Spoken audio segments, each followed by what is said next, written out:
Now we're going to talk about the transpose of a matrix.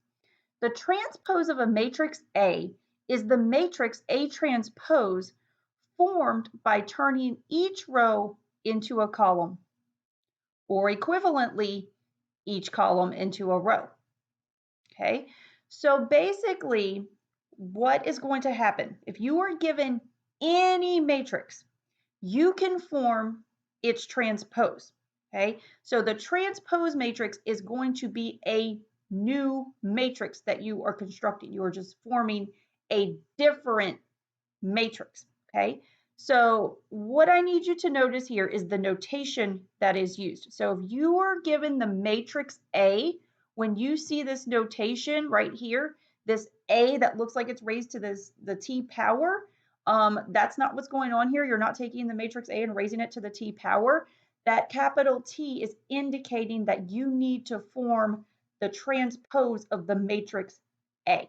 Okay, so the statement that is right here tells you exactly how to form a transpose matrix. Okay, so like I said, the transpose matrix is a brand new matrix that you're forming, and you do so by taking each row in the original matrix and turning it into the corresponding column in the transpose matrix. Okay, so if you start with the original matrix, you take the first row in the original matrix, it's going to become the first column in the transpose.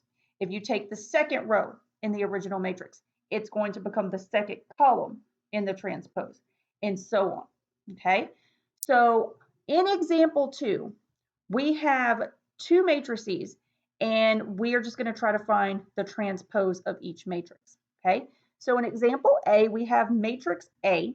Okay, and like I said, we are just going to form A transpose, which is going to be a brand new matrix. Okay, so all you have to do to form the transpose matrix, go to your original. The first row here, 2, -1, 1, is going to become the first column in the transpose. Okay, so the first column will be 2, -1, 1. Okay, so the first row in the original matrix now corresponds to the first column in the transpose matrix. Okay, and then you do the same thing to the other row. Okay, so back to your original matrix, the second column is going to become the second, or sorry, the second row is going to become the second column in the transpose. Okay, so 1, 0, 1, okay, that's going to become the second column in the transpose matrix. Okay, so the second row in the original matrix now corresponds to the second column in the transpose.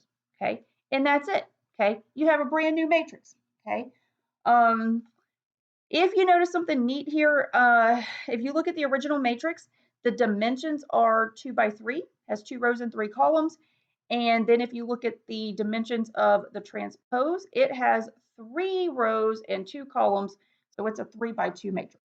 Okay, so forming the transpose matrix, look at what happens. Your dimensions flip-flop. So that's pretty cool.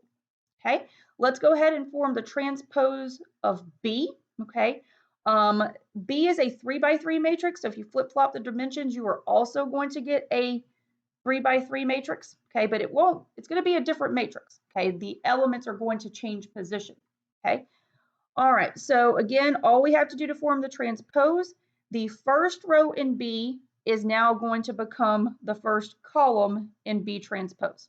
Okay, so these guys correspond. The first row in B corresponds to the first column of B transpose. Okay, then the second row of B, okay, that will change the 6, 5, 4, that will become the second column of B transpose. Okay, so the second row of B corresponds to the second column of B transpose. Okay, and then lastly, if we take the third row of B, which is 3, 2, 1, that's now going to become the third column of B transpose. Okay, so the third row of B corresponds to the third column of B transpose. And that is it. Okay, to form a transpose matrix, okay, you're basically constructing a new matrix, and to get it, you're just going to take the first row of your original matrix and make it the first column of the transpose matrix. Your second row of your original will become the second column of the transpose, and so on. That's it.